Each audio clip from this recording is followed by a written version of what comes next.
परमेश्वर यूसुफ और वह के परिवार का बचावत ही। बहुत सालन के बाद जब याकूब बूढ़ा हुई गवा रहे, तब वो अपने प्रिय पुत्र यूसुफ का वह के भाईन के हाल चाल करे का भेजन, जौन जानवरन के झुंड की देखभाल करत रहे।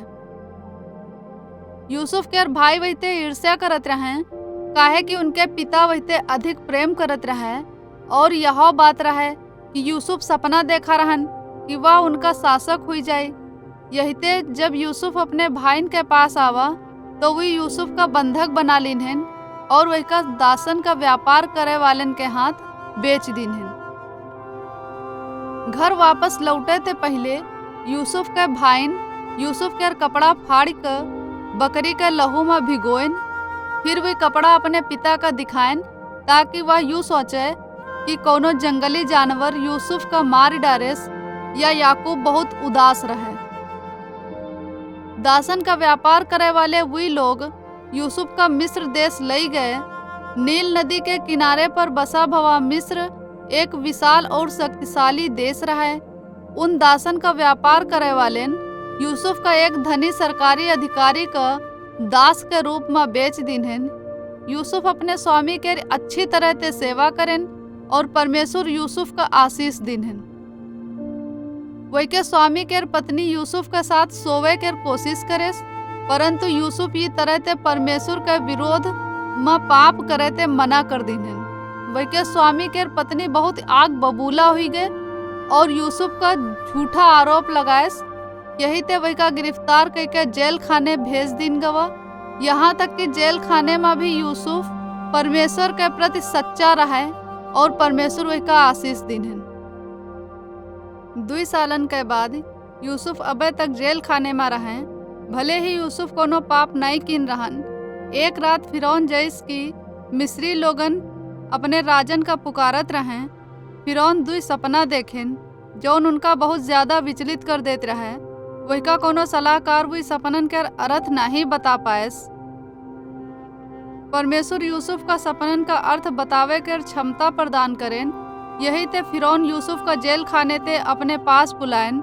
यूसुफ वही का सपनन के अर्थ बताएन और कहें, परमेश्वर भरपूरी की फसलन ते 7 सालन बाद अकाल भेजे वाले हैं।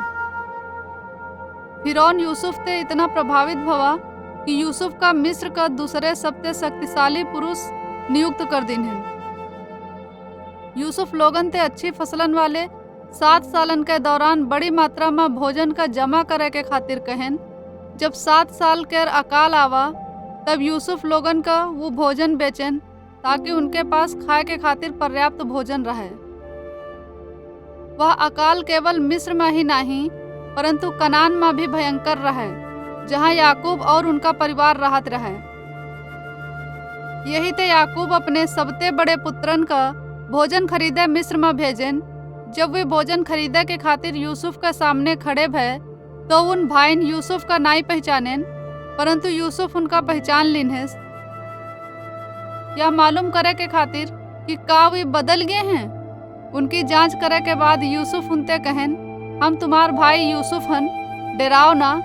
जब तुम हमका दास के रूप में बेचा रहो, तो तुम बुरा करे ठानी रहो, परंतु परमेश्वर वही का बुराई का भलाई के खातिर उपयोग करें। आओ और मिस्र में रहो, ताकि हम तुम्हारे और तुम्हारे परिवारन के खातिर भोजन के प्रबंध कर सके। जब यूसुफ के भाई घर वापस लौटे और अपने पिता याकूब का बताएं कि यूसुफ अभी जीवित है, तो वो बहुत खुश भवा।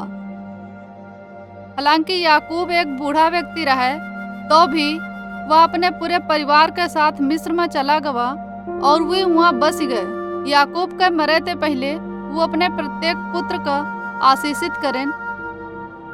वाचा की वह प्रतिज्ञाएं जौन परमेश्वर अब्राहम ते कीन रहन, इसहाक पर और वही के बाद याकूब और वही के बाद वही के 12 पुत्रन और उनके परिवारन पर आ गईं। उन 12 पुत्रन के वंशज इसराइल के 12 गोत्र बन गए रहे। उत्पत्ति अध्याय 37 से 50 से एक बाइबल की कहानी।